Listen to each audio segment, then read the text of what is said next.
Twin verses. In the very nature of beings, mind holds the foremost place. It is the pinnacle of existence and defines their essence. Whoever speaks or acts with an impure mind, suffering follows them like the wheel that follows the foot of the ox.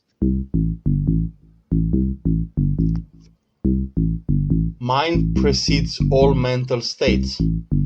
It is the most distinguished, shaping their very being. Those who speak or act with a purified mind, happiness pursues them like an inseparable shadow.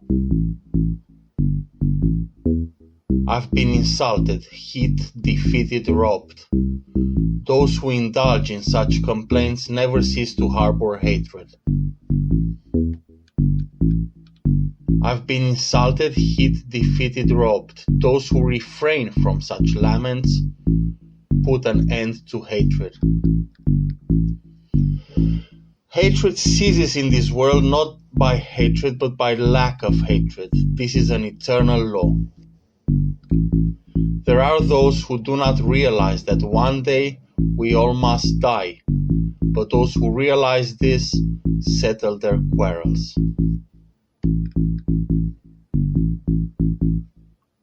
Mara overpowers one who lives for the pursuit of pleasures, who is uncontrolled in his senses, immoderate in eating, indolent and dissipated, just as a storm throws down a weak tree. Just as a storm cannot throw down a rocky mountain, so Mara can never overpower one who lives meditating on the impurities, who is controlled in his senses, moderate in eating, and filled with faith and earnest effort.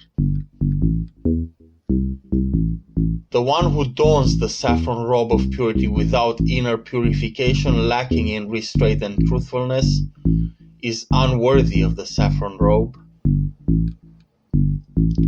The one who is purified, endowed with all virtues, acquainted with restraint and truthfulness, is truly worthy of the saffron robe. Those who mistake the unessential to be essential and the essential to be unessential, dwelling in wrong thoughts, never arrive at the essential. Those who know the essential to be essential and the unessential to be unessential, dwelling in right thoughts, arrive at the essential. Just as rain penetrates a poorly roofed house, so passion invades an unmeditative mind. Just as rain cannot penetrate a well-roofed house, so passion cannot invade a mind that harbors meditation. The evildoer grieves here, he grieves hereafter, he grieves in both worlds. He laments and is afflicted, recollecting his own impure deeds. In this life and beyond, the virtuous rejoice in both realms. They are joyful, elated at the purity of their deeds. The evildoer suffers here, he suffers hereafter. He suffers in both worlds. The thought, evil have I done, torments him, and he suffers even more when gone to realms of woe. In this life and beyond, the virtuous exult in both realms. I have done good, they rejoice, their happiness growing as they progress on the righteous path.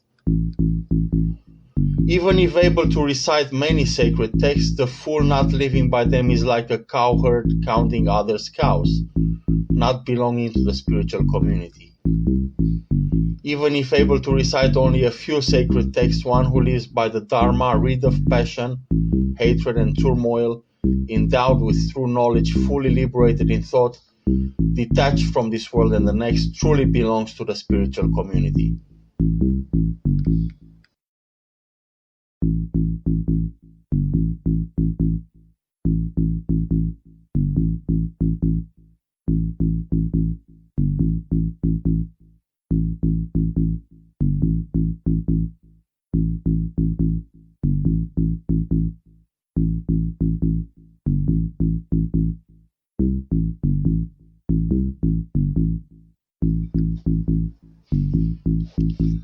Watchfulness.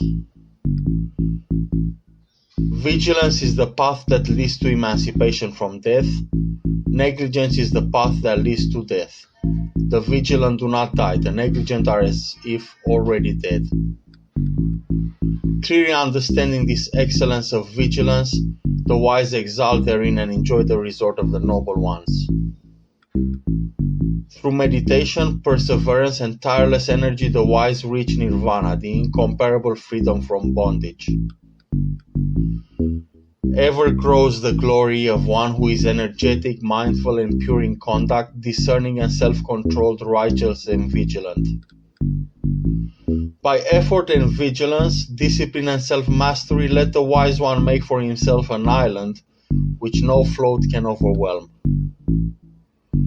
The foolish and ignorant indulge in negligence, but the wise one guards vigilance as his best treasure. Do not give way to negligence, do not indulge in sensual pleasures, only the vigilant and meditative attain great happiness. When, thanks to vigilance, the learned has ceased to be negligent, he rises to the abode of science, and from there, joyful and wise as one on a mountain looks down on those in the plain, he looks upon the afflicted and foolish multitude. Vigilant among the negligent, wide awake among the sleepy, the wise man advances like a swift horse, leaving behind the weak one. By vigilance did Indra become the overlord of the gods. Vigilance is ever praised, and negligence ever despised. The monk who delights in vigilance and looks with fear at negligence advances like fire, burning all his bonds, weak or strong. The monk who delights in vigilance and looks with fear at negligence will not fall. He is close to nirvana.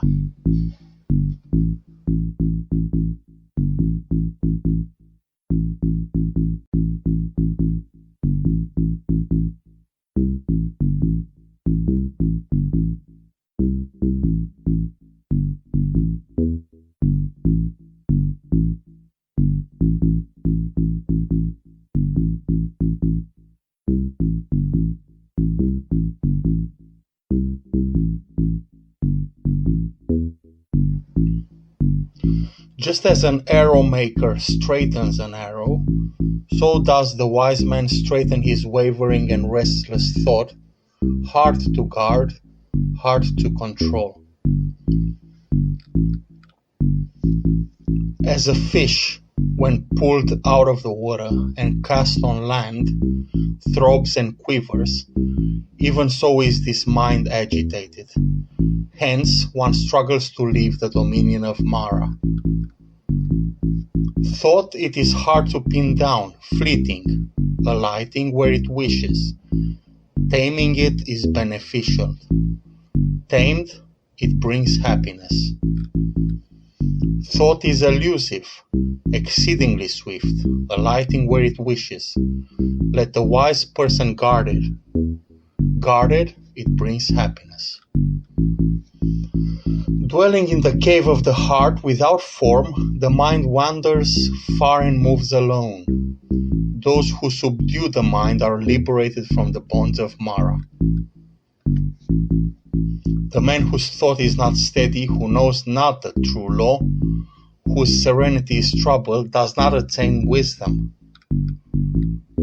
There is no fear for an awakened one, whose mind is not sodden by lust, nor afflicted by hate, and who has gone beyond both merit and demerit. Realizing that this body is as fragile as a clay pot, and fortifying this mind like a well-fortified city, fight out Mara with a sword of wisdom. Then, guarding the conquest, remain unattached. Before long, this body will lie on the earth, despised, without consciousness, like a useless dog. Whatever harm an enemy may do to an enemy, or a hater to a hater, an ill-directed mind inflicts on oneself greater harm.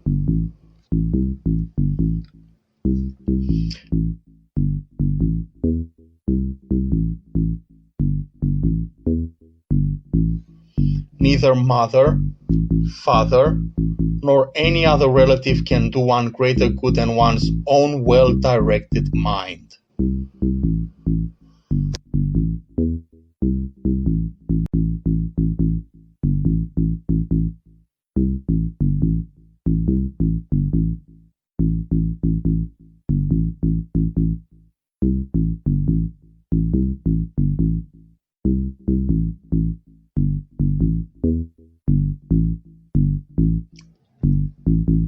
The blossom.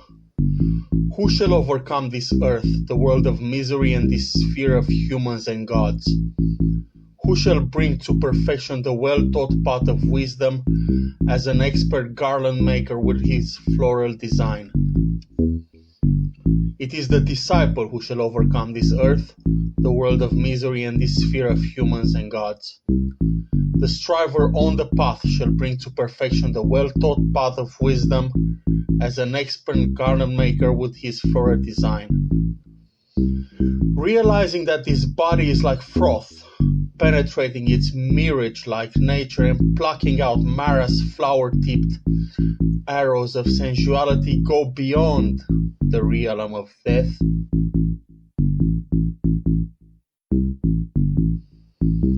The man who only blooms in worldly pleasure, whose mind clings to sensual pleasure, death sweeps away, as a great flood sweeps away a sleeping village.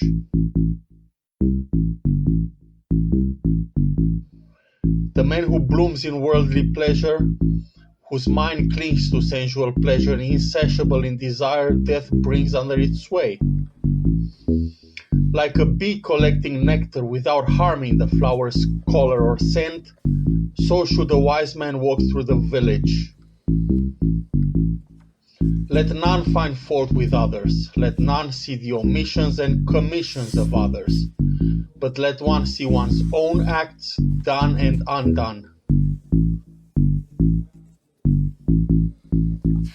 Like a beautiful flower, full of color but without fragrance, even so fruitless are the fair words of one who does not practice them. Like a beautiful flower, full of color and also fragrant, even so fruitful are the fair words of one who practices them. As from a great heap of flowers many garlands can be made, even so should many good deeds be done by one born a mortal. Not the sweet smell of flowers, not even the fragrance of sandal, tagara, or jasmine goes against the wind, but the fragrance of the virtuous goes against the wind. The virtuous person pervades all directions with the fragrance of virtue. Of all the fragrances, sandal, tagara, blue, lotus, and jasmine, the fragrance of virtue is by far the sweetest. Faint is the fragrance of tagara and sandal, but the fragrance of the virtuous is excellent, wafting even among the gods.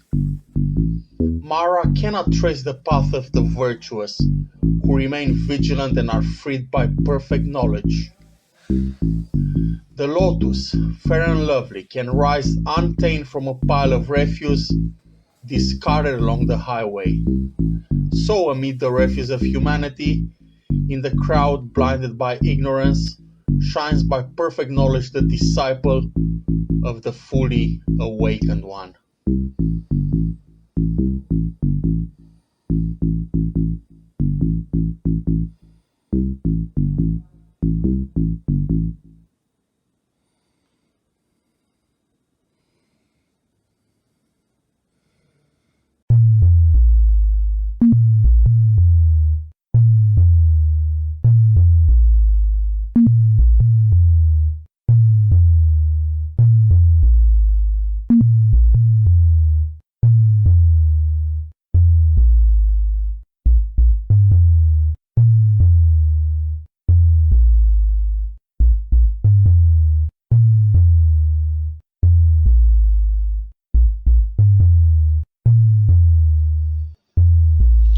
The foolish.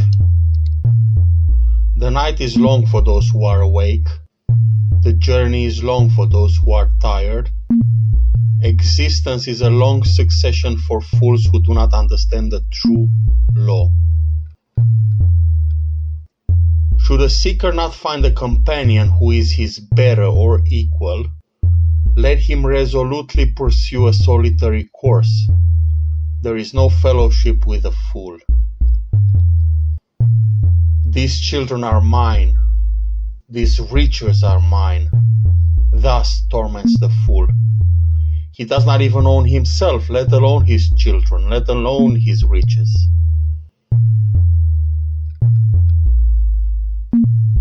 The fool that knows he is a fool is wise, at least in that regard. But the fool that thinks he is wise, that one is called a fool indeed.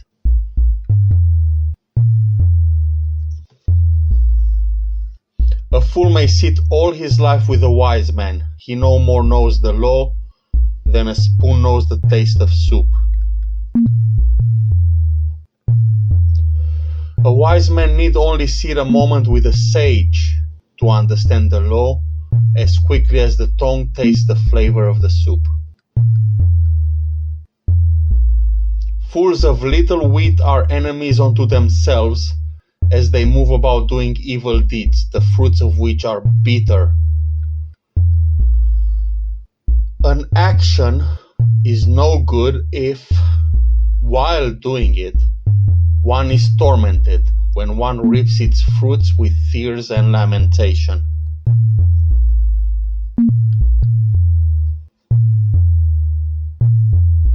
Well done is that action which, having been done, is not repented upon later, and the fruits of which one reaps with delight and happiness.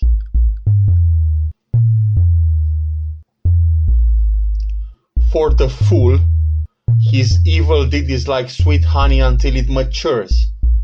Once it does mature, the bitterness begins.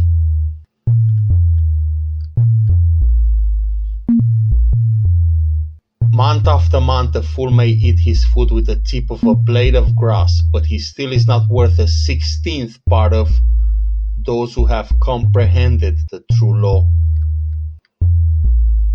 Truly, an evil deed committed does not immediately bear fruit, like milk that does not turn sour all at once. But smoldering, it follows the fool like fire covered by ashes.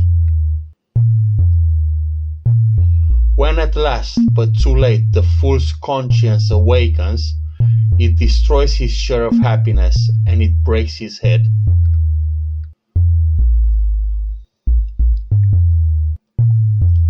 The fool seeks undeserved reputation, precedence among monks, authority over monasteries, and honor among householders.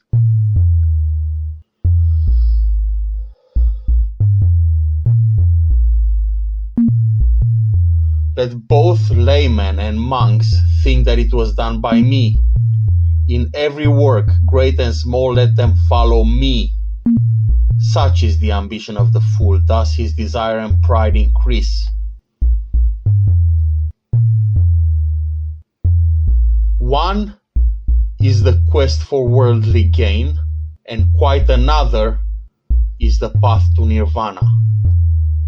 Clearly understanding this, let not the monk, the disciple of the Buddha, be carried away by worldly acclaim, but develop detachment instead.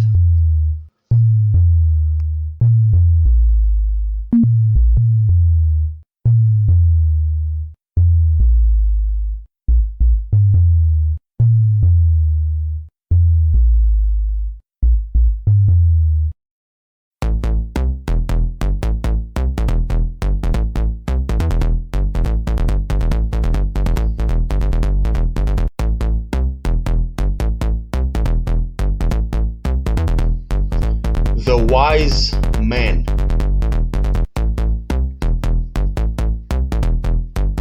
If one finds someone who points out faults and who reproves, one should follow such a wise and sagacious person as one would a guide to hidden treasure.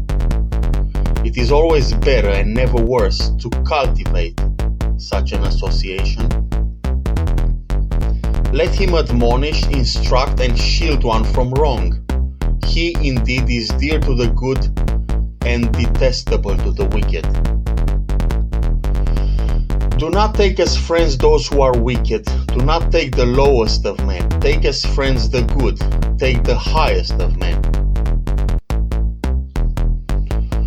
One who drinks deep the wisdom lives happily with a tranquil mind and peaceful soul. The wise person ever delights in the wisdom made known by the noble one. Just like aqueduct builders direct the water, arrow makers bend the bow, and carpenters bend wood, scholars accomplish through themselves. Just as a solid rock is not shaken by the wind, so neither blame nor praise affect the wise. Like a deep, calm, and clear body of water, listening only to the precepts of the law, the wise live in complete serenity.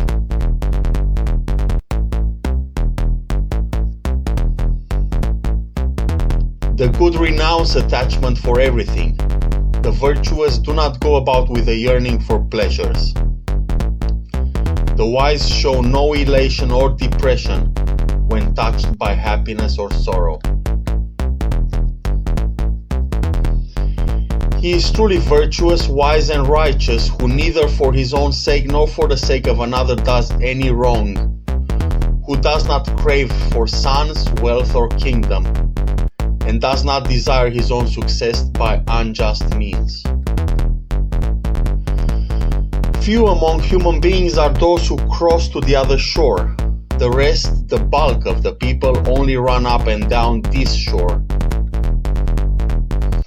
But those people who act according to the perfectly taught wisdom will cross the realm of death, so difficult to cross. Let the wise find happiness in solitude, indifferent to pleasures, and owning nothing in the world. Thus, they would secure his mind from any disturbance. After the law has been rightly taught to them, those who live in accordance with the law will reach to the other shore. The domain of death is hard to cross. Those whose minds have fully contemplated the various aspects of enlightenment, who, freed from all bonds, delight in that freedom, who have eradicated sin within themselves and shine with great brilliance, they have attained nirvana in this very life.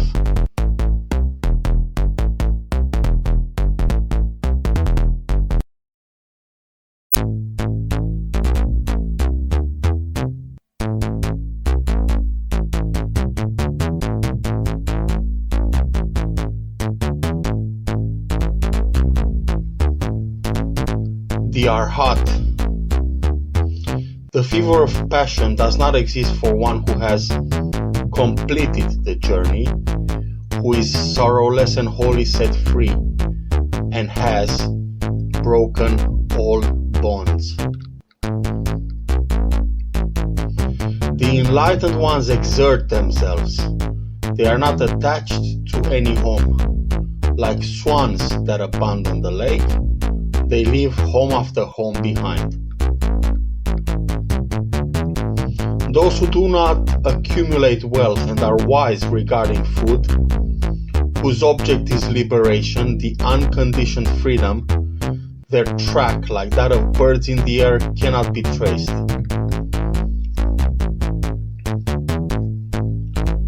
He who has eradicated desire within and who is not attached to find food, whose object is liberation, the unconditioned freedom, his path, like that of birds in the air, cannot be traced. The one whose senses have become as calm as horses well trained by a charioteer, who has rid themselves of pride and desire, even the gods hold dear this steadfast one. Impassive as the earth, unshakable as a pillar, faithful to his vows, Like a pool cleared of mud, there is no more worldly existence for this steadfast one. Calm is his thought, calm his speech, and calm his deed, who, truly knowing, is wholly freed, perfectly tranquil and steadfast. When a man, not gullible but knowing the uncreated, has broken his bonds and, without giving way to sin, bids farewell to desires, he is the most distinguished of mortals.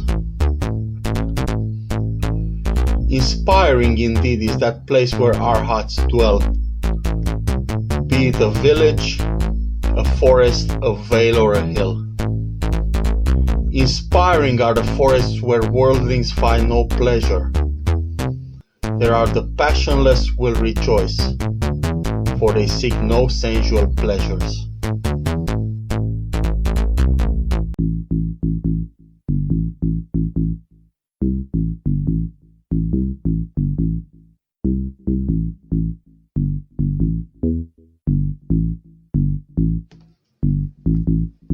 The thousands.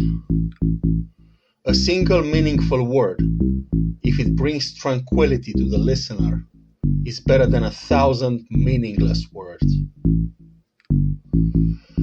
A single line of verse, if it brings tranquility to the listener, is better than 1,000 verses devoid of sense.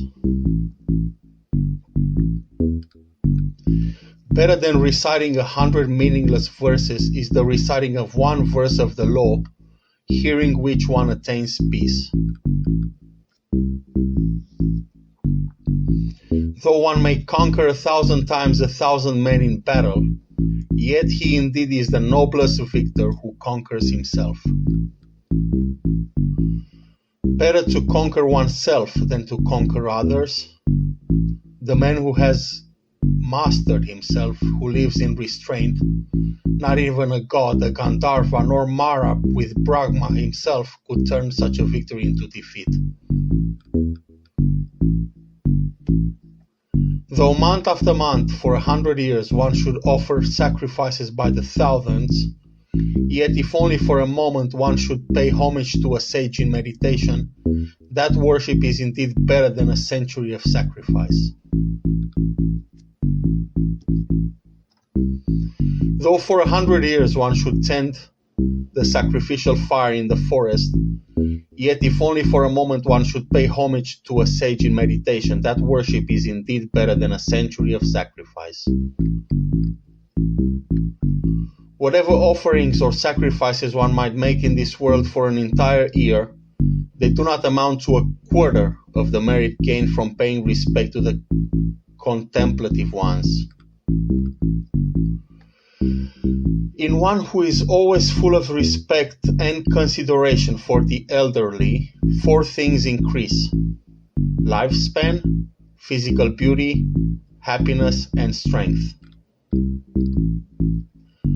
100 years spent in misconduct and dissipation is not worth a single day devoted to meditation and good practice.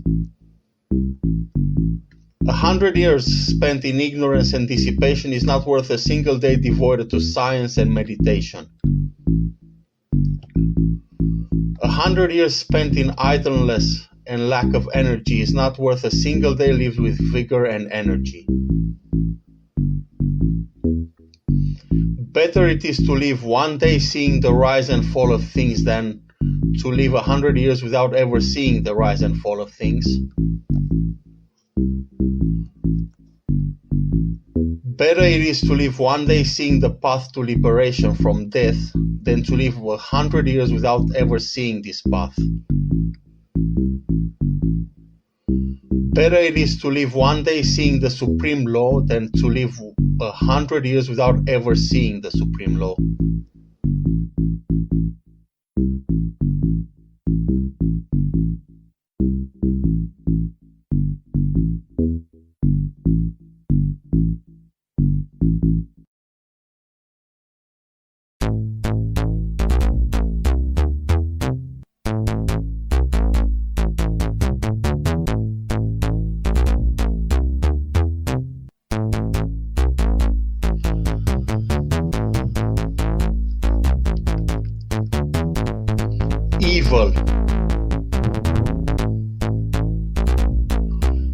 hasten towards good. Turn your mind away from evil. When one is slow in doing good, one's mind delights in evil. Should a person commit evil, let him not do it again and again. Let him not form a desire for it, for painful is the accumulation of evil. Should a person do good, let him do good again and again. Let him form a desire for it, for blissful is the accumulation of good. Even the wicked taste happiness as long as their evil has not matured. But when the evil does ripen, then the evildoer sees the painful results of his evil deeds. Even the good may taste misfortune as long as their good has not ripened. But when their good matures, then they taste happiness. Do not think lightly of evil, saying it will not come back to me. Drop by drop is the water pot filled. Likewise the fool, gathering it little by little, fills himself with evil.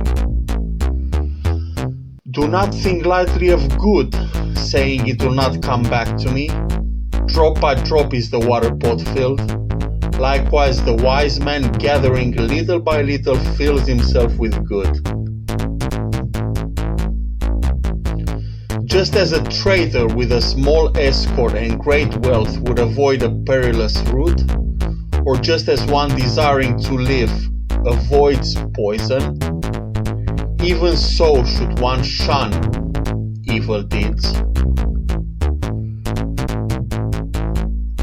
If on the hand there is no wound, one may even carry poison in it. Poison does not affect one who is free from wounds, and for him who does no evil there is no ill.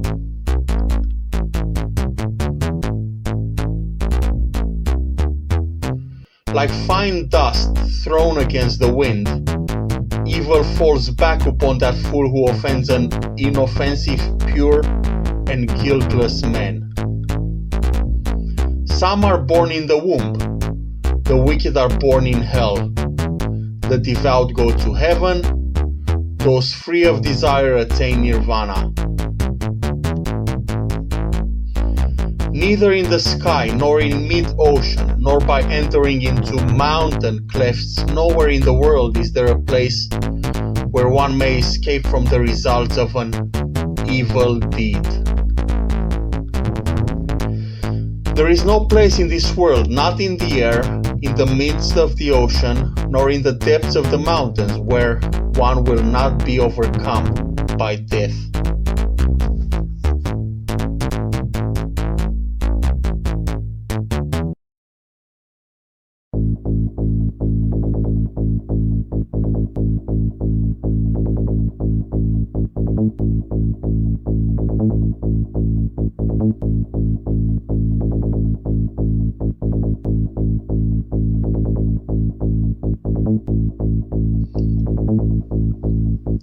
Violence. Everyone trembles at violence, everyone fears death. Do unto others as you would have them done unto you. Do not kill, nor cause to be killed.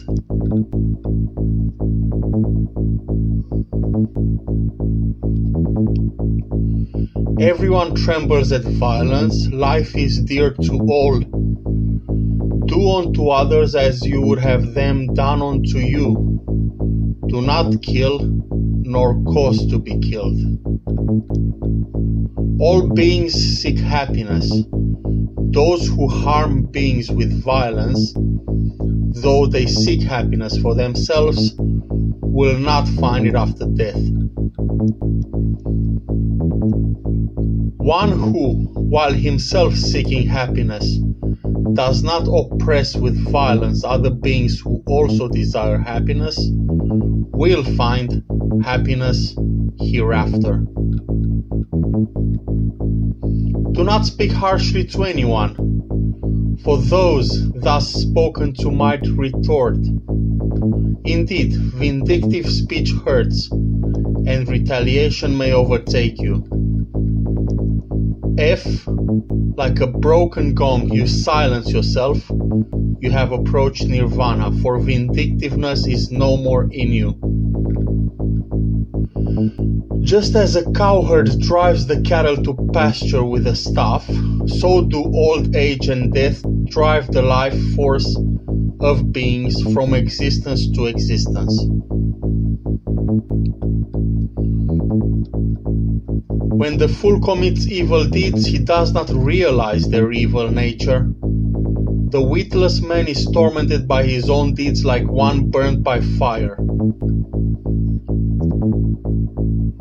One who uses violence against those who are unarmed and offends those who are inoffensive will soon come upon one of these 10 states. He will incur sharp pain, disaster, and bodily injury, or serious illness or derangement of mind.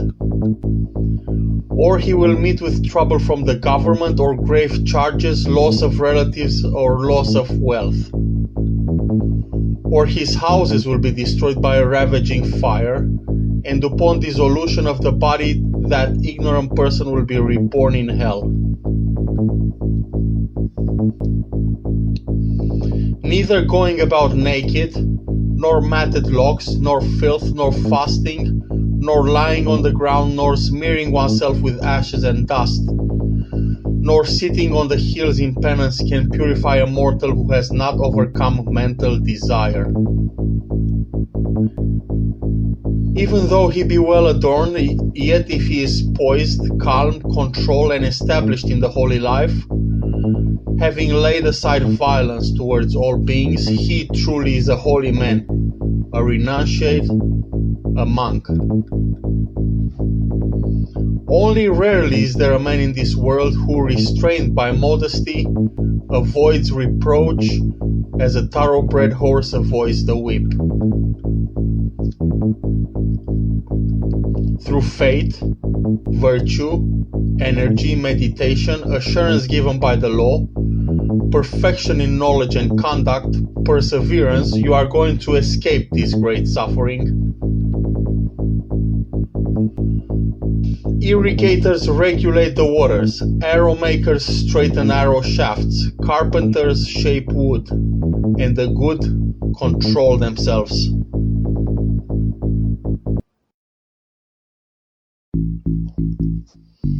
Old age.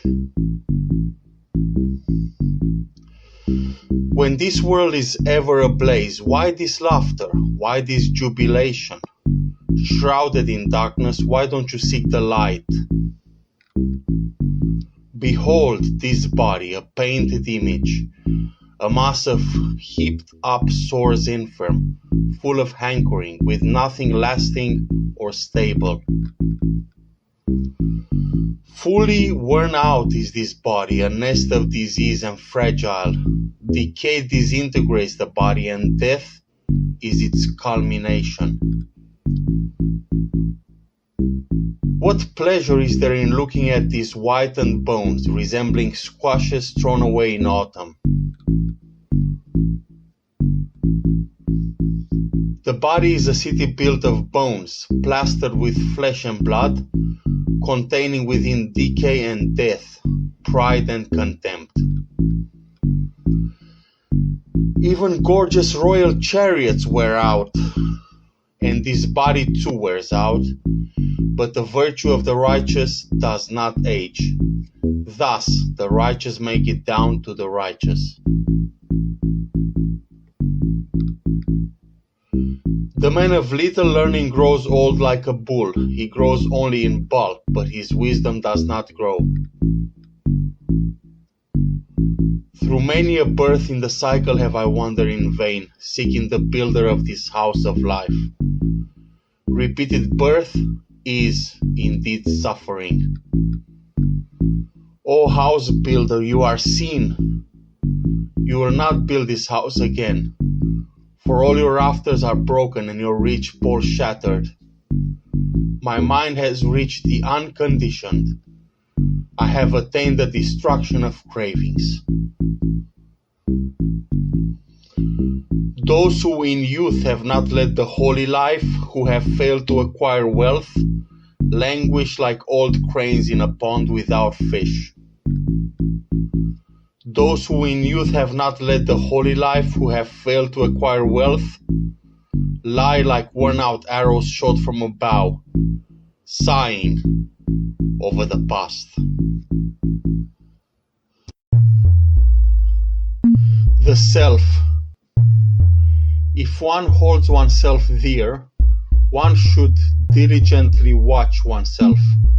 Let the wise person keep vigil during any of the 3 watches of the night.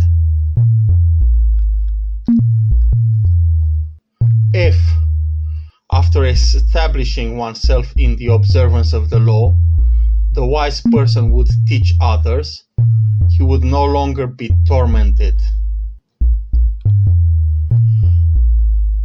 One should do what one teaches others to do. If one would train others, one should be well controlled oneself. Difficult indeed is self-control.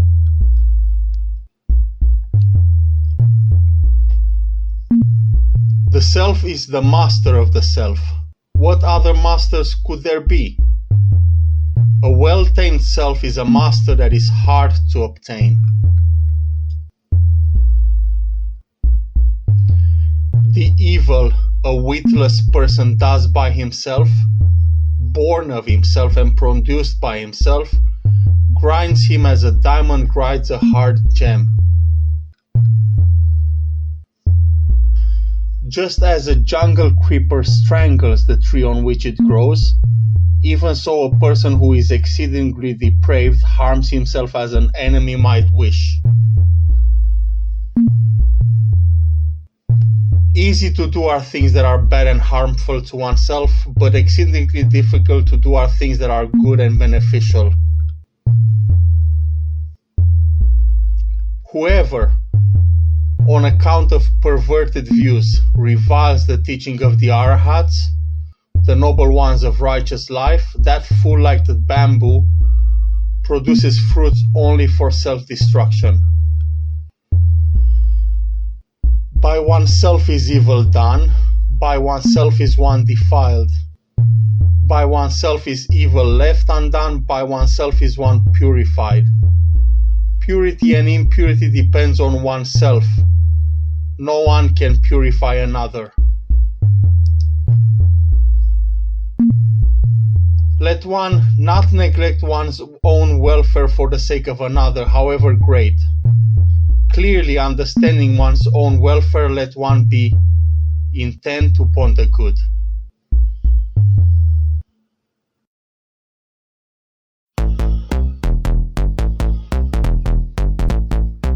The world. Do not follow the vulgar way. Do not live in negligence. Do not hold false views. Do not linger long in worldly existence. Arise, do not be negligent. Lead a life of good conduct. The righteous live happily, both in this world and the next. Lead a life of good conduct. Do not lead a life contrary to the law. The righteous live happily both in this world and the next. He who views this world as a bubble of air, as a mirage, is not seen by the king of death, Mara. Come, behold this world which is like a decorated royal chariot. Here fools flounder, but the wise have no attachment to it. One who, having been negligent, is negligent no more, illuminates this world like the moon freed from a cloud. One who by good covers the evil he has done, illuminates this world like the moon freed from a cloud. Blind is this world, here only a few possess insight, only a few, like birds escaping from a net, go to the realm of bliss. Swans fly on the path of the sun, men pass through the air by psychic powers. The wise are led away from the world after vanquishing Mara and his host. For a liar who has violated the one law of truthfulness, who holds in scorn the hereafter, there is no evil that he cannot do.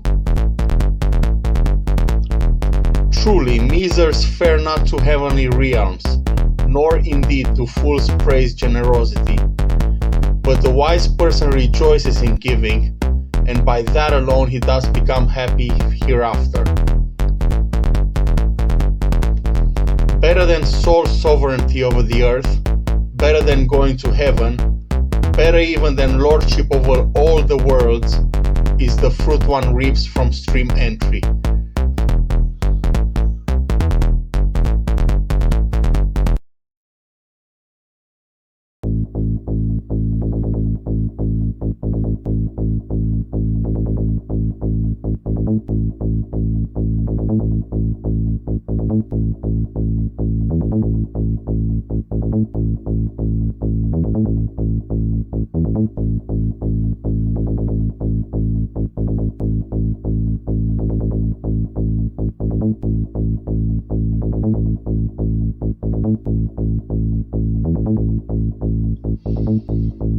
The Buddha, the one whose victory does not turn into defeat, whom no one in this world can beat, this Buddha, with infinite domain, who no longer follows a path.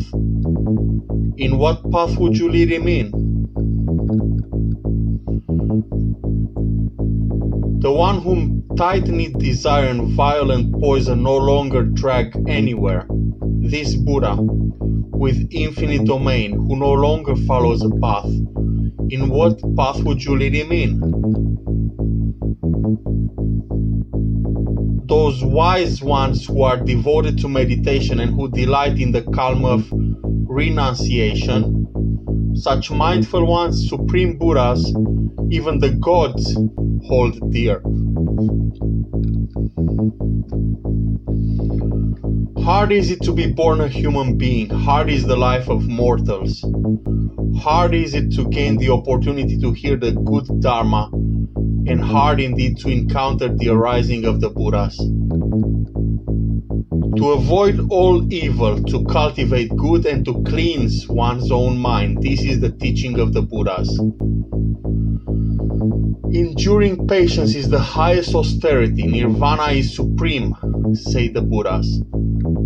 He is not a true monk who harms another, nor a real renunciate who oppresses others.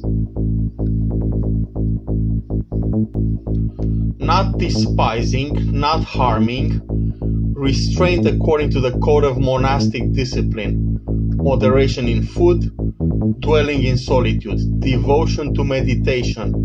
This is the teaching of the Buddhas. A rain of gold could not satisfy the lust for pleasures. Little sweetness, much bitterness, that's their reality. He who thinks thus is wise. It is not even in the desire for celestial pleasure, but in the annihilation of desire that he places his happiness, the disciple having achieved perfect enlightenment. People, driven by fear, go for refuge to many places, to hills, woods, groves, trees, and shrines. This indeed is no safe refuge. This is not a refuge supreme. Not by resorting to such a refuge is one released from all suffering.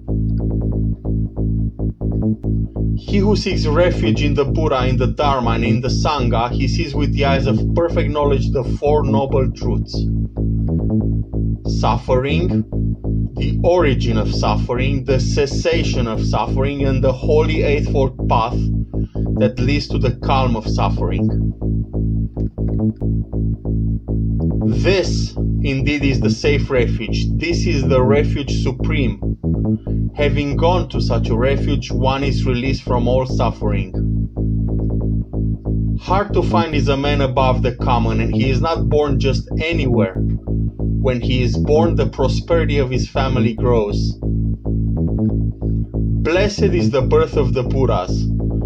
Blessed is the enunciation of the good Dharma. Blessed is harmony in the Sangha, and blessed is the spiritual pursuit of the united truth seekers.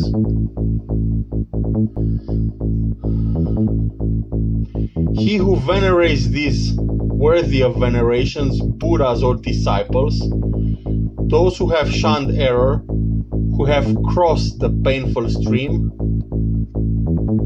he who venerates such men, now freed from all and fearless of any sort, no one in this world could measure his merit.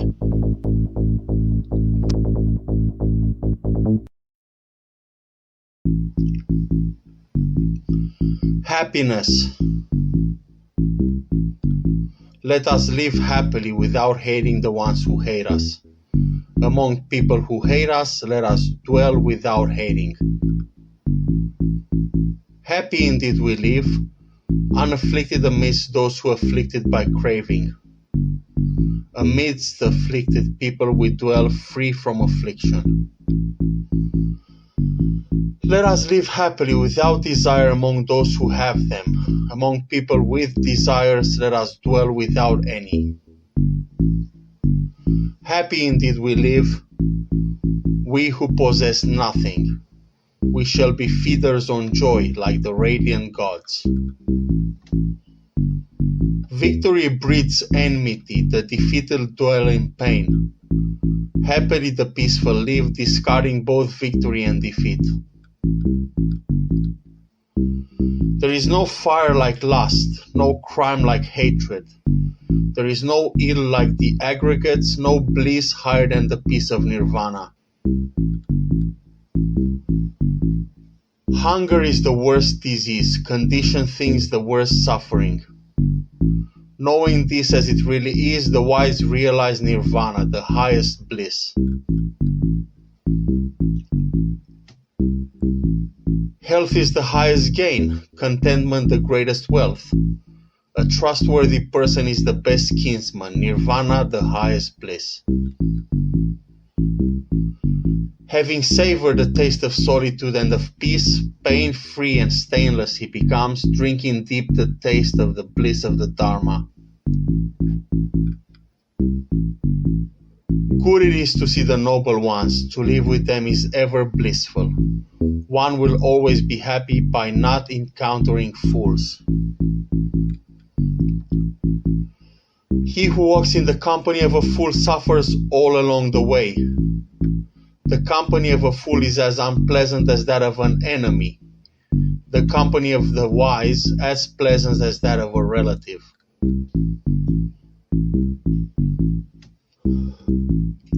Therefore, follow the noble one who is steadfast, wise, learned, dutiful, and devout.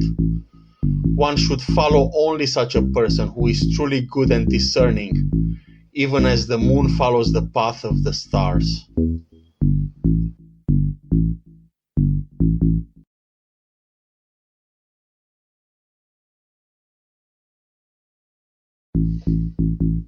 What we love. The one who indulges in distractions, not in contemplation, who sacrifices the useful for what he loves, let him envy the one who immerses himself in meditation. Let's not chase after what we love or after what we don't love. The absence of what we love is sorrow, as is the presence of what we don't love. Therefore, hold nothing dear, for separation from the dear is painful. There are no bonds for those who have nothing beloved or unloved.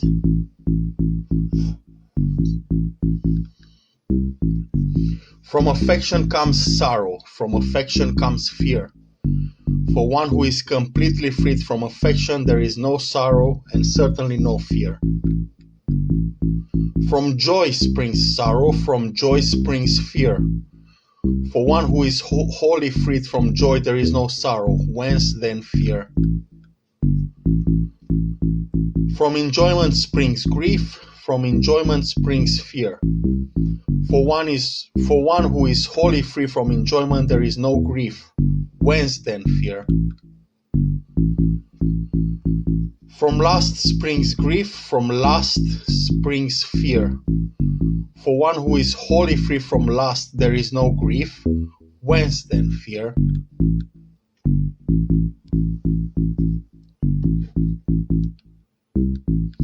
From craving springs grief, from craving springs fear.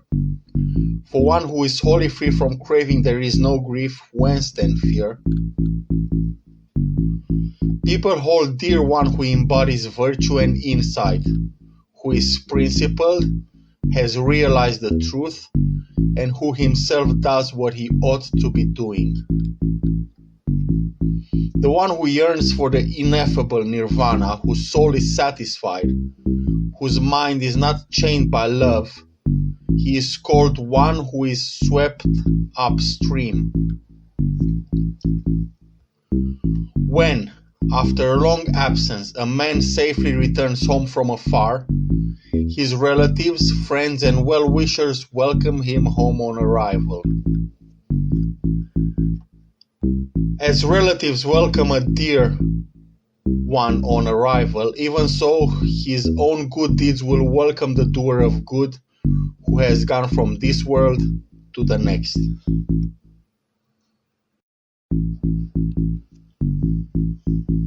Anger.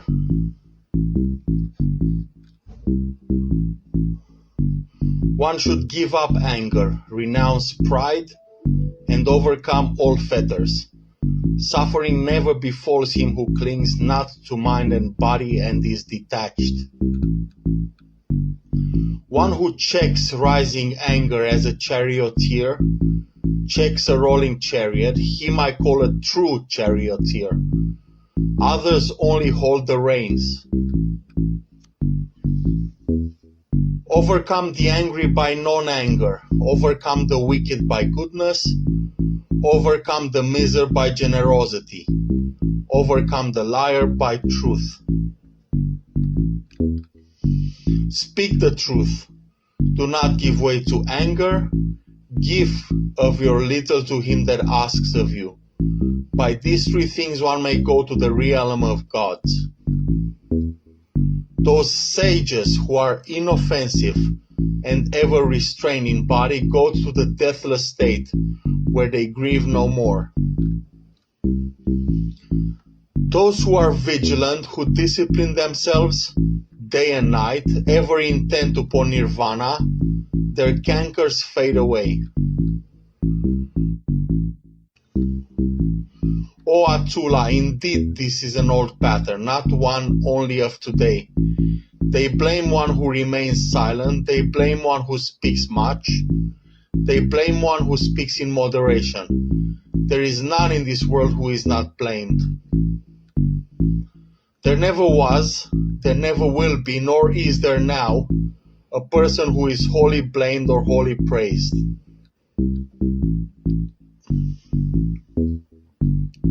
The one whom the learned praised after observing him day by day, one who is regular in his conduct, who is intelligent, endowed with knowledge and virtue, is like a piece of gold from the Jambu River.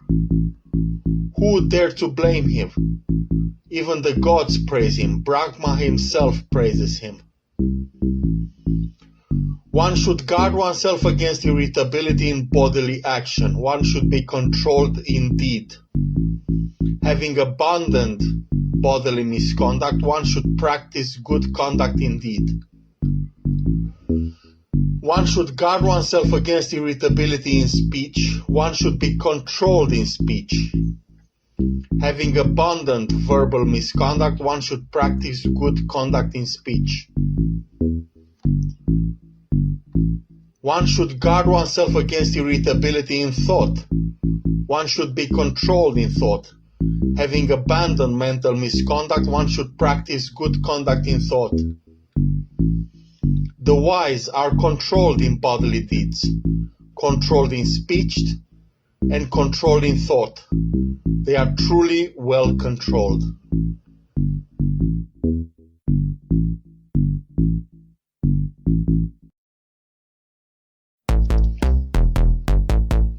Impurity. Like a withered leaf are you now. Death's messengers are waiting for you. You you stand on the eve of your departure, yet you have made no provision for your journey. Make an island for yourself, strive hard and become wise. Rid of impurity and cleansed of stain, you shall enter the celestial abode of the noble ones. Your life has come to an end now. You are sitting forth in the presence of Yama, the king of death. No resting place is there for you on the way, yet you have made no provision for your journey. Make an island for yourself. Strive hard and become wise. Rid of impurities and cleanse of stain, you shall not come again to birth and decay. One by one, little by little, moment by moment, a wise man should remove his own impurities as a smith removes the dross of silver. Just as rust arising from iron eats away the base from which it has risen, even so their own deeds lead transgressors to a state of woe. Non-repetition is the bane of scriptures. Neglect is the bane of a home. Slovenliness is the bane of a personal appearance. Heedlessness is the bane of a watchman. Unchastity is the taint in a woman. Niggardliness is the taint in a giver. Taints indeed are evil things, both in this world and the next.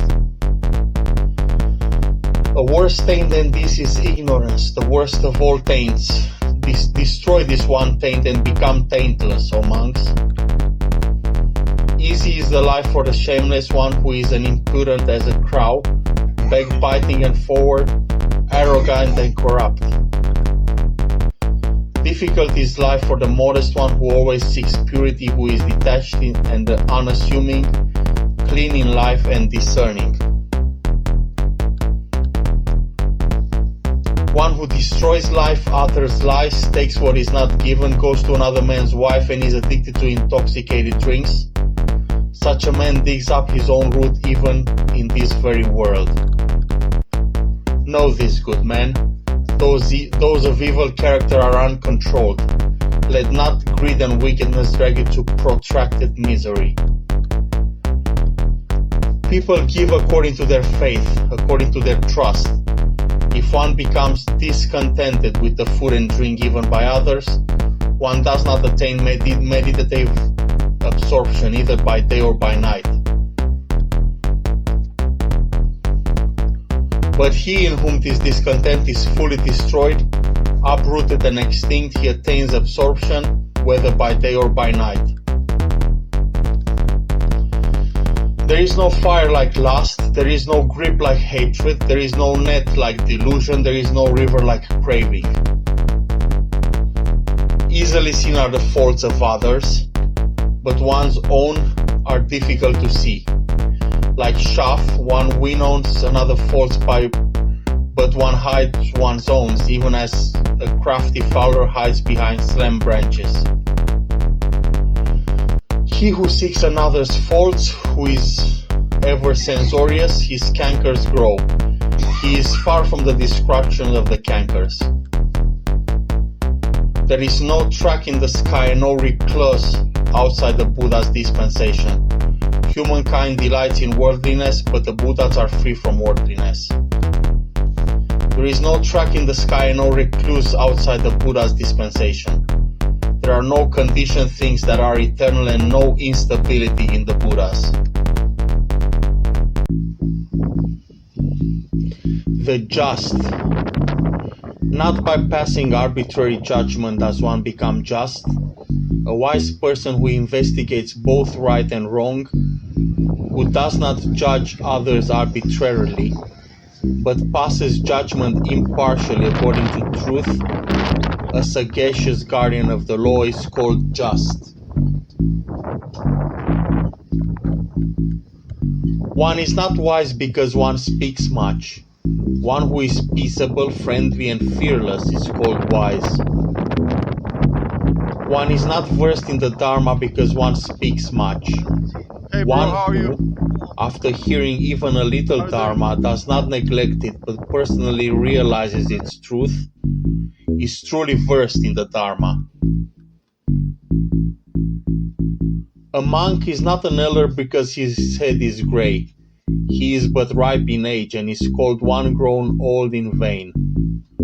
One in whom there is truthfulness in virtue, inoffensiveness, restraint, and self-mastery, who is free from defilements and wise, he is truly called an elder. Not by mere eloquence, nor by bodily beauty does a person become refined, should he be jealous, selfish, and deceitful. But he in whom these are wholly destroyed, uprooted, and extinct, and who has cast out imperfection, that sagacious person is said to be refined.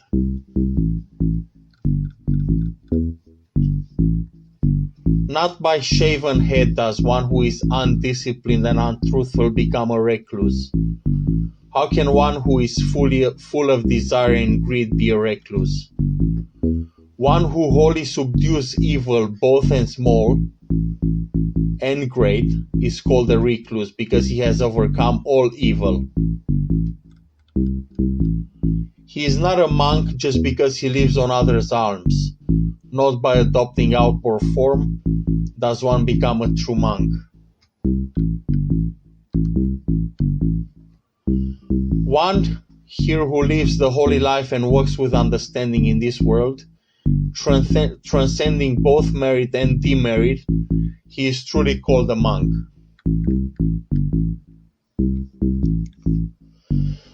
Not by observing silence does one become a sage, if one is foolish and ignorant.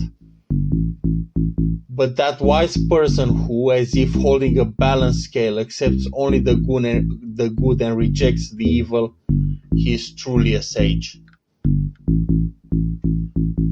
Since he comprehends both the present and future worlds, he is called a sage. He is not a noble one who injures living beings. He is called a noble one because he is harmless towards all living beings.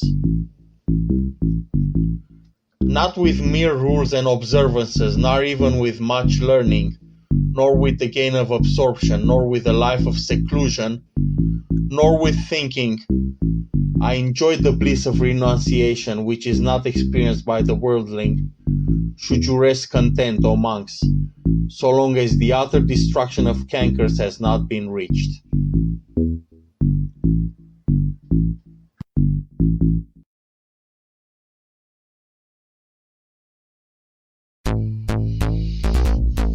The path. Of all paths, the Eightfold Path is the best. Of all truths, the Four Noble Truths are the best. Of all things, passionlessness is the best. Of humans, the Seeing One, the Buddha, is the best. This is the only way. There is none other for the purification of insight. Tread this path and you will bewilder Mara. Walking upon this path you will make an end of suffering. Having discovered how to pull out the thorn of lust, I expound the path. You yourselves must strive. The Tathagatas only point the way. Those meditative ones who tread the path are released from the bonds of Mara. All conditioned things are impermanent. When one sees this with wisdom, one turns away from suffering. This is the path to purification. All conditioned things are unsatisfactory. When one sees this with wisdom, one turns away from suffering. This is the path to purifications. All things are not self. When one sees this with wisdom, one turns away from suffering. This is the path to purification. The idler, who does not exert himself when he should, who though young and strong is full of sloth, with a mind full of vain thoughts, such an indolent man does not find the path to wisdom. watchful of speech, well controlled in mind. One should not commit evil with the body. Let one purify these three courses of action and win the path made known by the great sage. Wisdom springs from meditation. Without meditation, wisdom wanes. Having known these two paths of progress and decline, one should so conduct oneself that wisdom increases. Cut down the forest of lust, but not the tree. From the forest of lust springs fear. Having cut down the forest and the underbrush of desire, be passionless, O monks.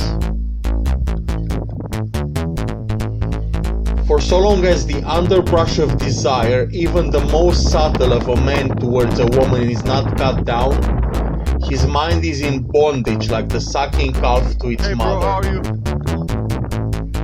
How are you doing? Cut off your affection as one plucks with the hand an autumn lotus. Cultivate only the path to peace, to nirvana, as made known by the Exalted One. Here shall I live during the rains, here in winter and summer, thus thinks the fool. He does not realize the danger that death might intervene. As a great flood carries away a sleeping village, just so death seizes and carries away a man with a grasping mind, doting on his children and cattle. For one who is assailed by the destroyer, there is no protection by kinsmen. None there are to save him, no sons, no father, no relatives. Realizing this fact, let the wise man, restrained by morality, hasten to clear the path leading to nirvana.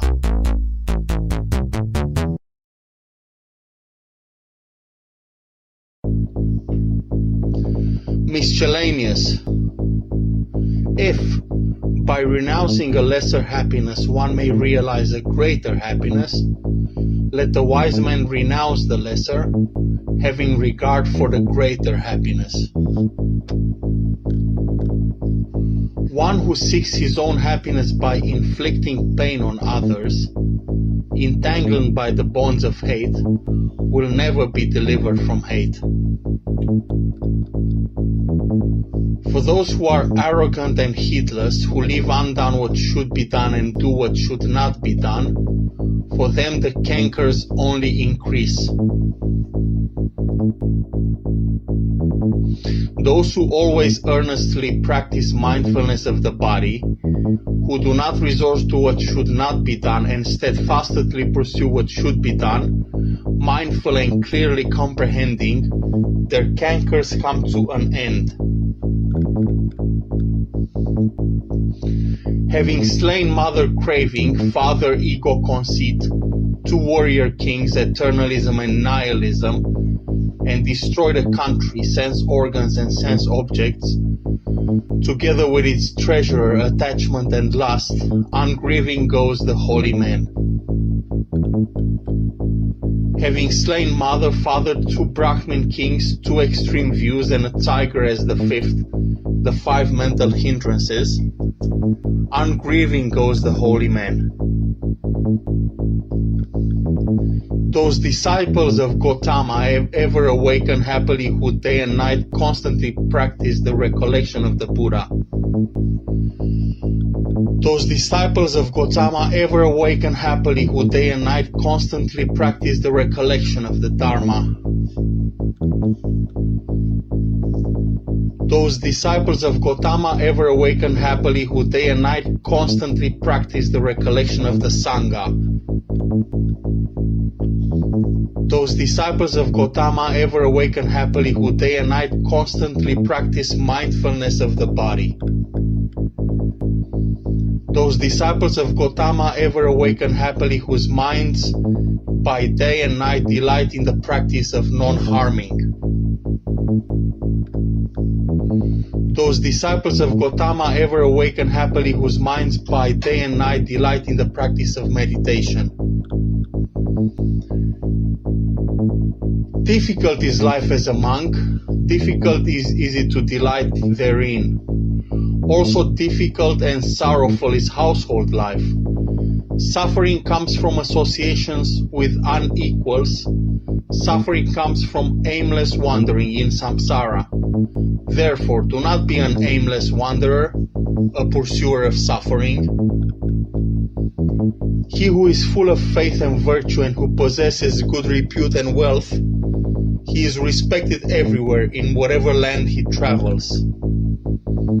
The good shine even from afar like the Himalaya mountains, but the wicked are unseen like arrows shot in the night. He who sits alone, sleeps alone, and walks alone, who is strenuous and subdues himself alone, will find delight in the solitude of the forest.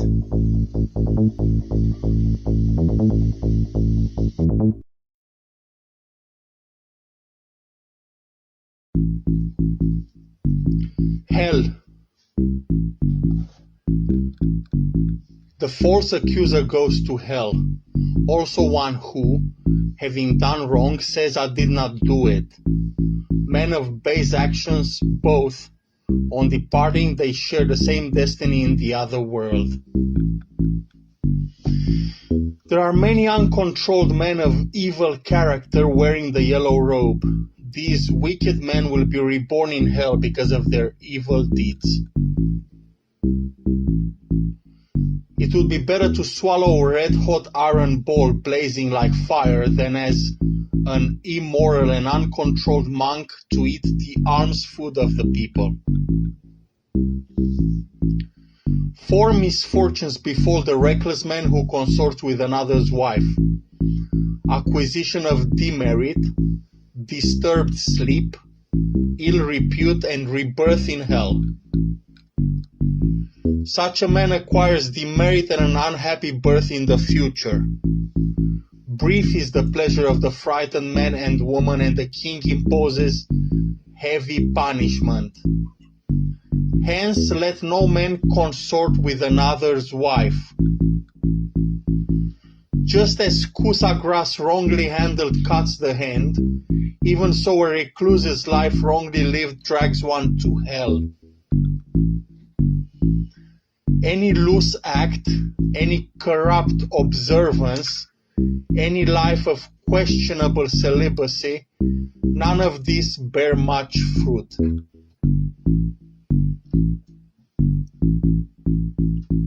If anything is to be done, let one do it with sustained vigor. A lax monastic life stirs up the dust of passions all the more.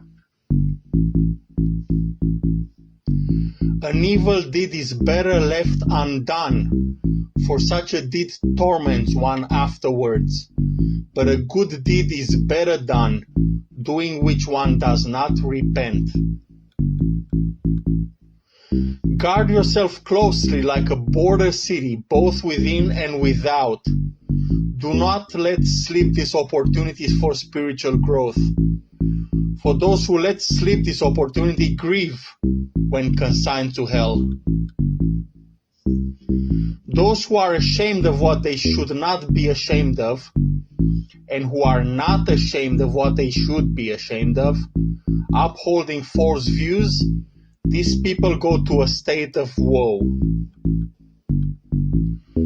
Those who see something to fear where there is nothing to fear, and who see nothing to fear where there is something to fear, upholding false views, these people go to a state of woe.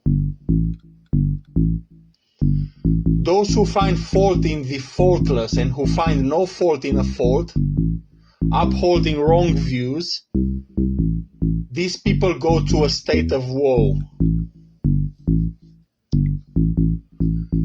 Having known a fault to be a fault and the faultless to be faultless, upholding right views, these people go to a happy realm.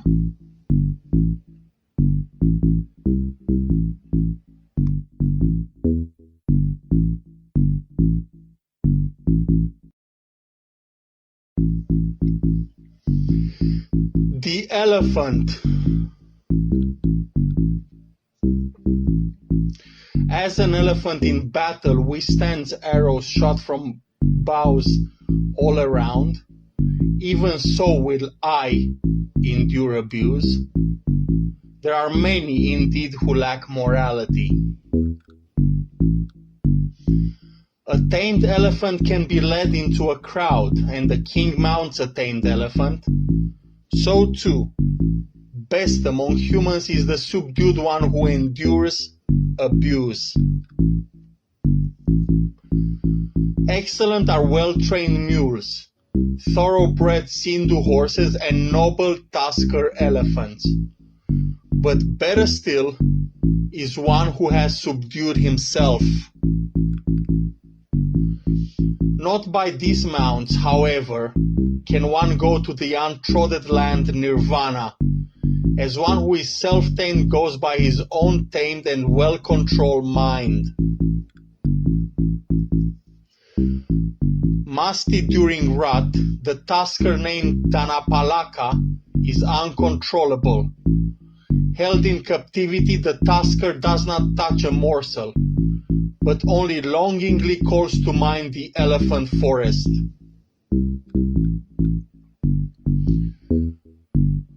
When one is sluggish and gluttonous, lazy, rolling around in bed like a fat pig, that sluggard undergoes rebirth again and again. Formerly this mind wandered about as it liked, where it wished, according to its pleasure, but now I will thoroughly master it with wisdom as a mahout controls an elephant in wrath. Delight in watchfulness, guard well your own mind, draw yourself out of this bog of evil, even as an elephant draws himself out of the mud.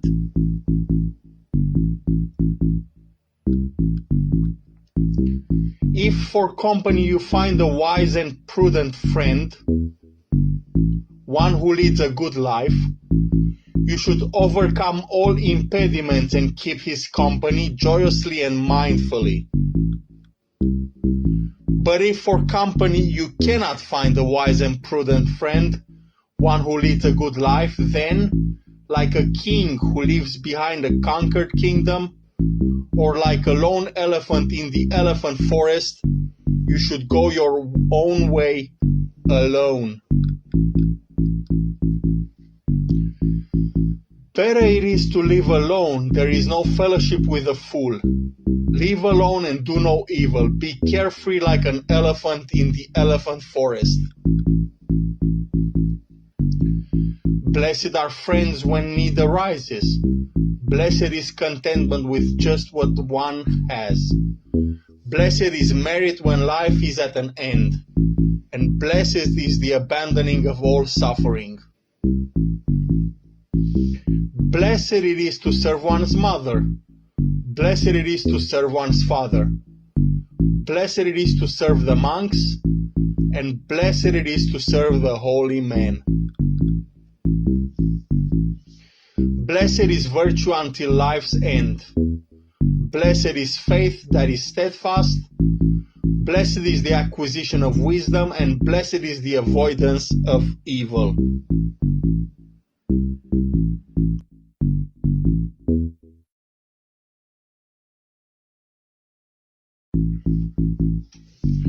Craving.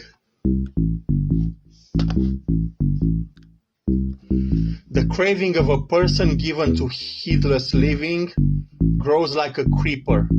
Like the monkey seeking fruits in the forest, he leaps from life to life, tasting the fruit of his karma.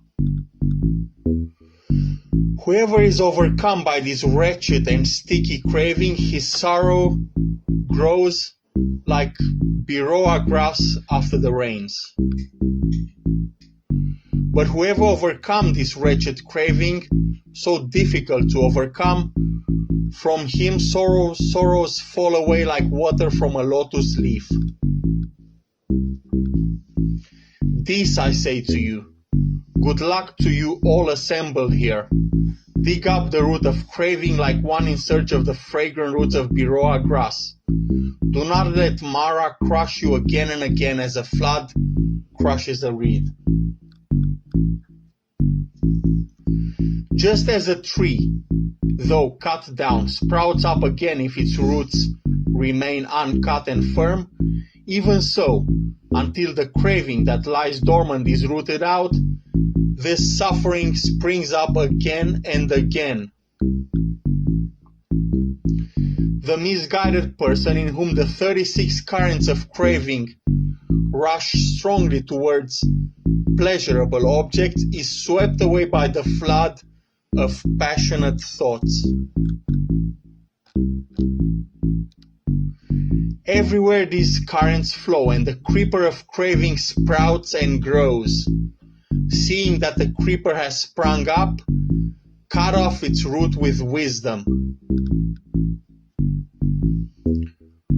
Flowing in from all objects and watered by craving, feelings of pleasure arise in beings. Bent on pleasure and seeking enjoyments, these people fall prey to birth and decay.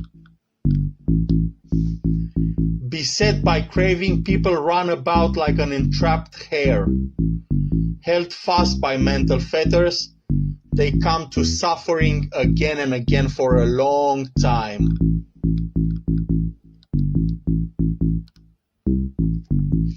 Beset by craving, people run about like an entrapped hare. Therefore, one who yearns to be passion-free should destroy his own craving.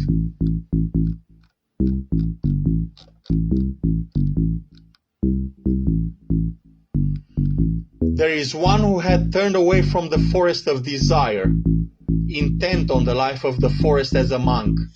But after being freed from the forest of desire, he runs back to that same forest. Come, behold that man. Though freed, he runs back to that very bondage. That is not a strong fetter, the wise say, which is made of iron, wood, or hemp, but the infatuation and longing for jewels and ornaments, for children and wives. That, the wise say, is a far stronger fetter which pulls one downward and, though seemingly loose, is hard to remove. These too the wise cut off, giving up sensual pleasure, and without any longing they renounce the world. Those who are lust infatuated fall back to the swirling current of samsara like a spider on its self-spun web. These too the wise cut off. Without any longing they abandon all suffering and renounce the world. Let go of the past, let go of the future, let go of the present, and cross over to the further shore of existence.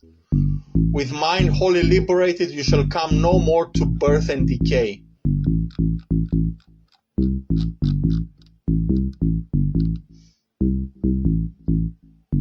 For a person tormented by evil thoughts, who is passion-dominated and given to the pursuit of pleasure, his craving steadily grows. He makes the fetter strong indeed. He who delights in subduing evil thoughts, who meditates on the impurities and is ever mindful, it is he who will make an end of craving and rend asunder Mara's feather.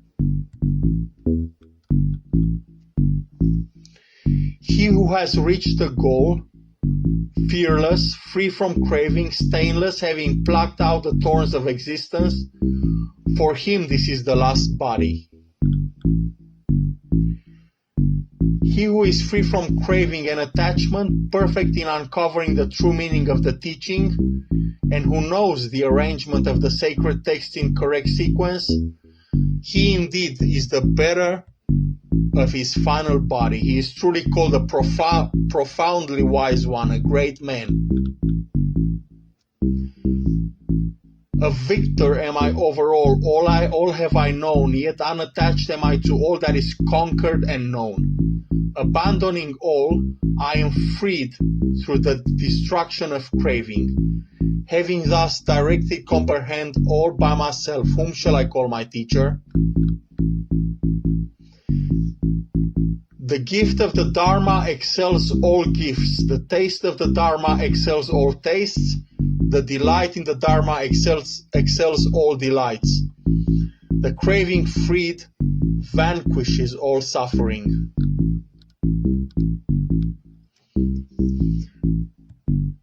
Riches ruin the foolish, but not those in quest of the beyond. By craving for riches, the witless man ruins himself as well as others. Weeds are the bane of fields, lust the bane of humankind. Therefore, what is offered to those free of lust yields abundant fruit. Weeds are the bane of fields, hatred the bane of humankind. Therefore, what is offered to those free of hatred yields abundant fruit. Weeds are the bane of fields, delusion the bane of humankind. Therefore, what is offered to those free of delusion yields abundant fruit. Weeds are the bane of fields, desire the bane of humankind. Therefore, what is offered to those free of desire yields abundant fruit.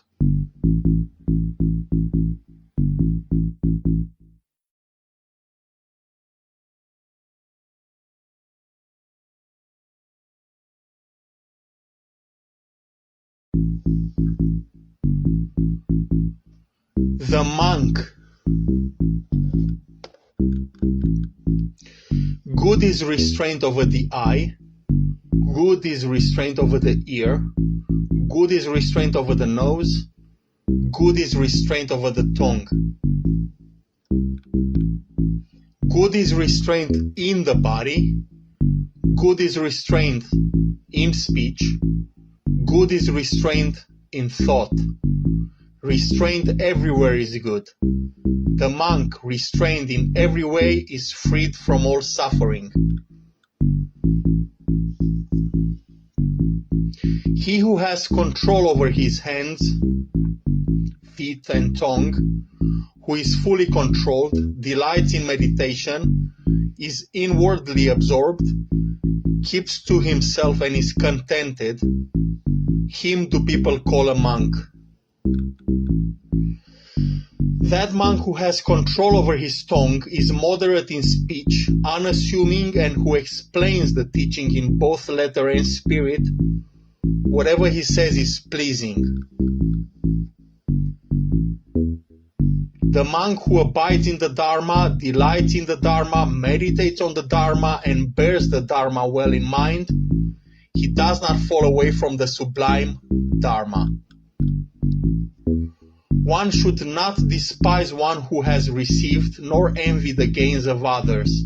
The monk who envies the gains of others does not attain the meditative absorption.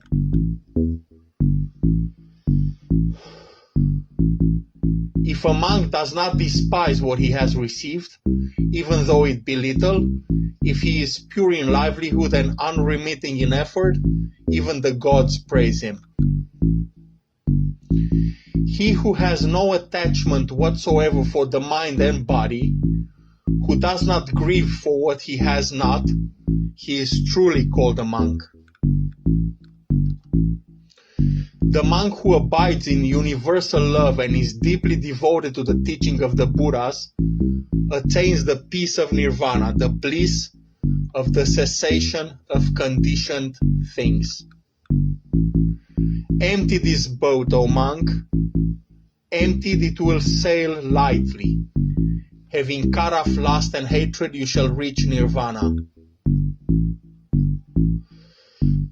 Cut off the five, abandon the five, cultivate the five. The monk who has overcome the 5 bonds is called one who has crossed the flood. Meditate, O monk. Do not be heedless. Do not let your mind whirl on sensual pleasures. Heedless, do not swallow a red-hot iron ball. lest you cry when burning. Oh, this is painful. There is no meditative concentration for one who lacks wisdom, and no wisdom for one who lacks meditative concentration. One in whom are found both meditative concentration and wisdom is indeed close to nirvana.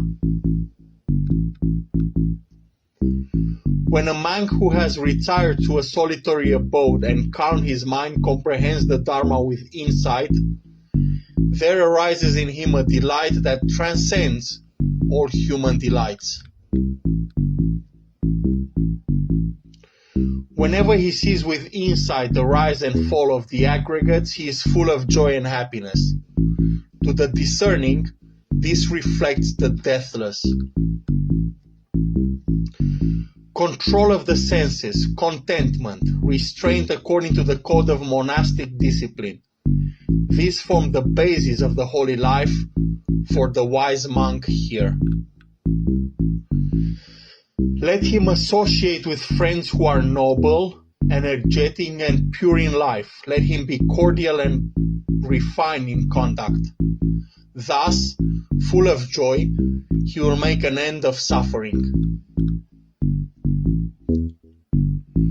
Just as the jasmine creeper sheds its withered flowers, even so, O monks, should you totally shed lust and hatred. The monk who is calm in body, calm in speech, calm in thought, well composed, and who has spun out worldliness, he is truly called serene. By oneself, one must censure oneself and scrutinize oneself. The self-guarded and mindful monk will always live in happiness.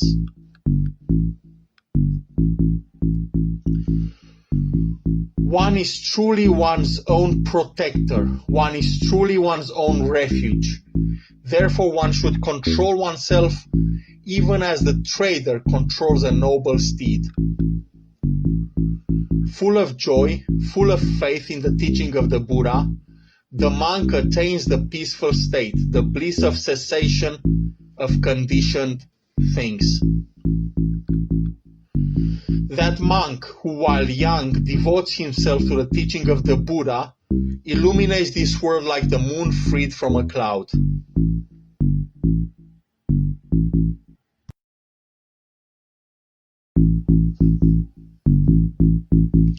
The holy man.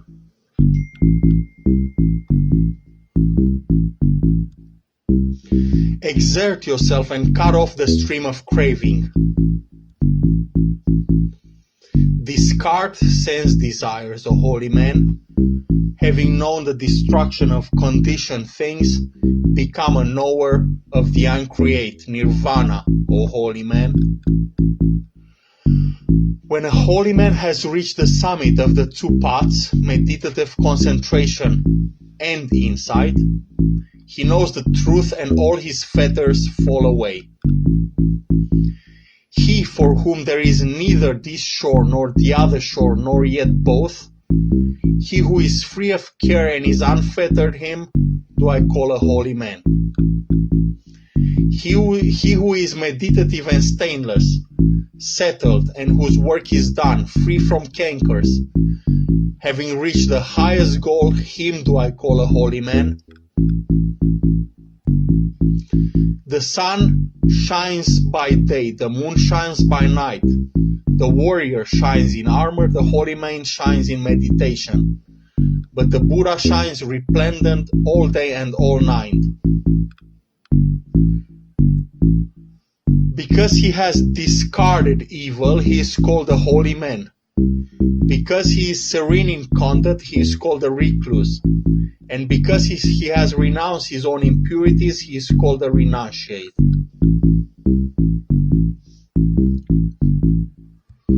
One should not strike a holy man, nor should a holy man, when struck, give way to anger. Shame on him who strikes a holy man, and more shame on him who gives way to anger. Nothing is better for a holy man than when he holds his mind back from what is endearing. To the extent that thoughts of harming wear away, to that extent does suffering subside.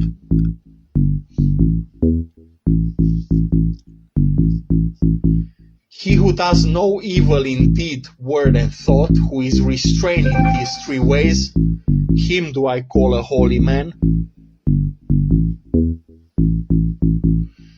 Just as a Brahmin priest reveres his sacrificial fire, even so should one devoutly revere the person from whom one has learned the Dharma taught by the Supreme Buddha. Not by matted hair, nor by lineage, nor by birth does one become a holy man, but he in whom truth and righteousness exist. He is pure, he is a holy man. What is the use of your matted hair, O witless man? What of your garment of antelope's hide? Within you is the tangle of passion, only outwardly do you cleanse yourself.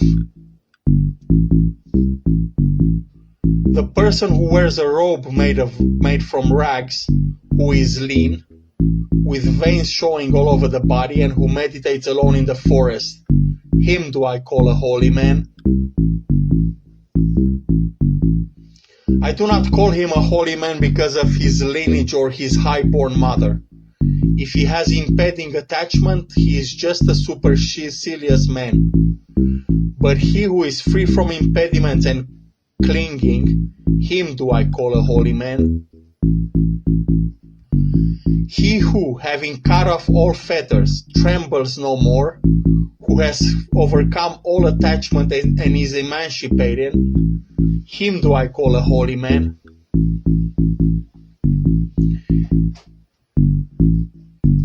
He who has cut off the thong of hatred, the band of craving, and the rope of false views, together with the appurtenance's latent evil tendencies, who has removed the crossbar, ignorance, and is enlightened, him do I call a holy man.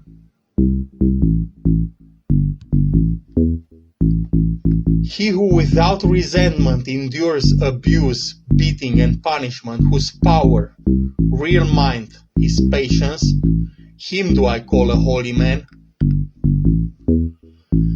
He who is free from anger, devout, virtuous, without craving, self-subdued, bearing his final body, him do I call a holy man.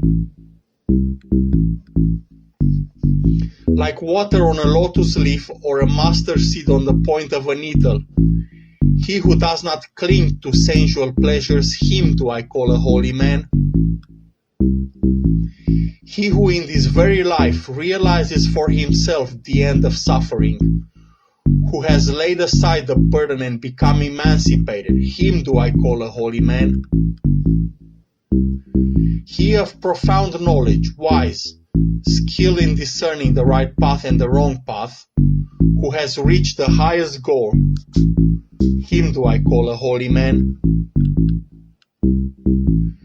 He who holds aloof from householders and ascetics alike, and wanders about with no fixed abode and but a few wants, him do I call a holy man. He who has renounced violence towards all living beings, weak or strong, who neither kills nor causes others to kill, him do I call a holy man. He who is friendly amidst the hostile, peaceful amidst the violent, and unattached amidst the attached, him do I call a holy man. He from whom lust and hatred, pride and contempt have fallen off like a mustard seed from the point of a needle, him do I call a holy man. He who utters gentle, instructive, and truthful words, who imprecates none, him do I call a holy man.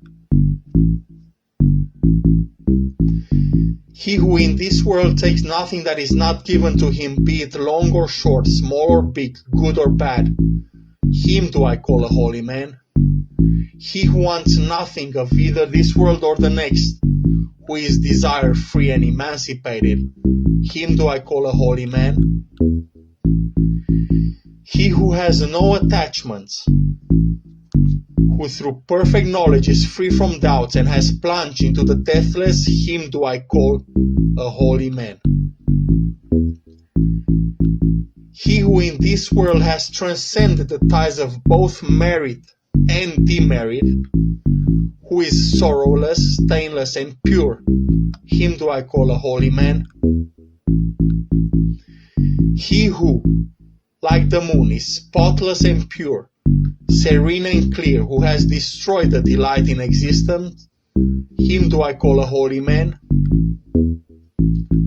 He who, having gone beyond this miry, perilous, and delusive round of existence, has crossed over and reached the other shore, meditative, calm, and free from doubt, who by clinging to nothing has attained to nirvana, him do I call a holy man.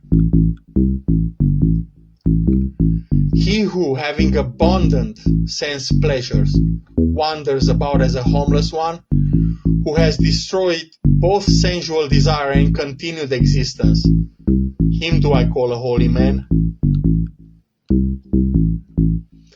He who, having abandoned craving, wanders about as a homeless one, who has destroyed both craving and continued existence, him do I call a holy man.